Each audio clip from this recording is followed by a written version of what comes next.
చేస్తే అవి పూర్తయినాయి.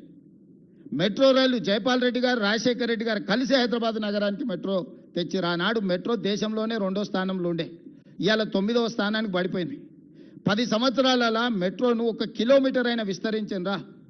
7 కిలోమీటర్లు ఓల్డ్ సిటీలో కట్టాల్సిన మెట్రోను ఎల్ఎన్టీకి అమ్ముడు పోయి ఎల్ఎన్టీ దగ్గర కమిషన్లు తీసుకొని వాళ్ళని బెదిరించి బ్లాక్మెయిల్ చేసి సచివాలయం ముందు మన అసెంబ్లీ ముందు నుంచి టన్నెల్ పోవాలి, పైనుంచి పోతుందని బేగం బజార్ల వ్యాపారాలను దెబ్బతీస్తారని 3 సంవత్సరాలు ప్రాజెక్టును ఆపి 1000 కోట్లు ఎల్ఎన్టీతో వసూలు చేసుకొని ఈరోజు ఎల్ఎన్టీ మునగడానికి కారణము కేసీఆర్ కేటీఆర్ కాదా? మీరందరూ సజీవ సాక్ష్యం కదా. ఎల్ఎన్టీని ఎట్లా బ్లాక్మెయిల్ చేసిండు చంద్రశేఖరరావు? ఎందుకు మెట్రో నగర విస్తరణతో పాటు మెట్రో విస్తరణకు ఎందుకు ప్రణాళికలు చేయలేదు?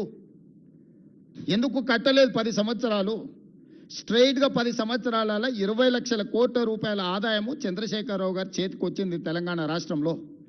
20 లక్షల కోట్ల రూపాయల ప్రజలు కట్టిన పన్నులు చంద్రశేఖరరావు గారు ఎక్కడ ఖర్చు పెట్టిండు, ఏమి నిర్మించిండు, ఏమి అదనపు ఆదాయాన్ని తీసుకొచ్చిండు?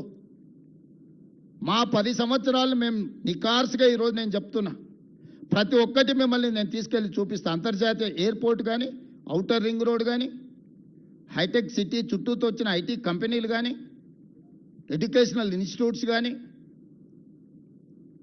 హైదరాబాద్లో ఈరోజు నడుస్తున్న మెట్రో కానీ, గోదావరి జలాలు కానీ, కృష్ణానది జలాలు కానీ, ఫ్లైఓవర్ల గురించి మాకు చెప్తున్నాడు. మరి చెన్నారెడ్డి గారు ఏ రోజు కట్టిండ్రు? ఇక్కడ పెద్దలు చాలామంది ఉన్నారు. ఫ్లైఓవర్ అనే విధానాన్ని కనిపెట్టింది కాంగ్రెస్ పార్టీ.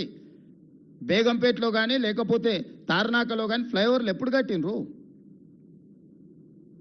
పోనీ నువ్వు కట్టి పూర్తి చేసిన ఫ్లైఓవర్లు ఎన్ని ఉన్నాయో చెప్పు. మేము కట్టిన ఔటర్ రింగ్ రోడ్డును పల్లి బఠానీలకు అమ్మేసుకొని పారిపోయినావు నువ్వు.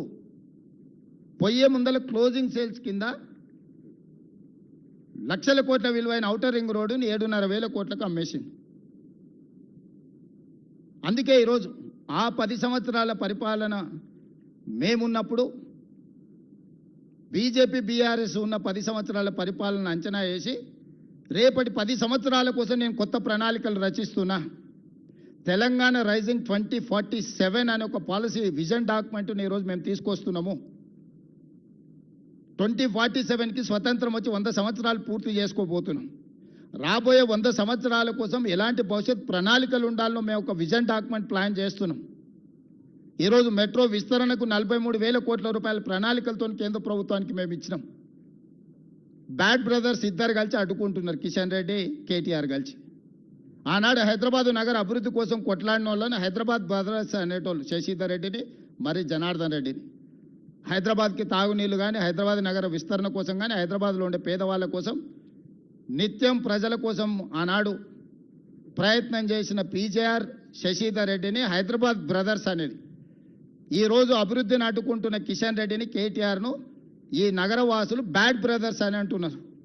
ఈ బ్యాడ్ బ్రదర్స్ ఇద్దరు మెట్రో విస్తరణను అడ్డుకుంటున్నారు, మూసి ప్రక్షాళనను అడ్డుకుంటున్నారు, రీజనల్ రింగ్ రోడ్డును అడ్డుకుంటున్నారు, ఫ్యూచర్ సిటీని అడ్డుకుంటున్నారు.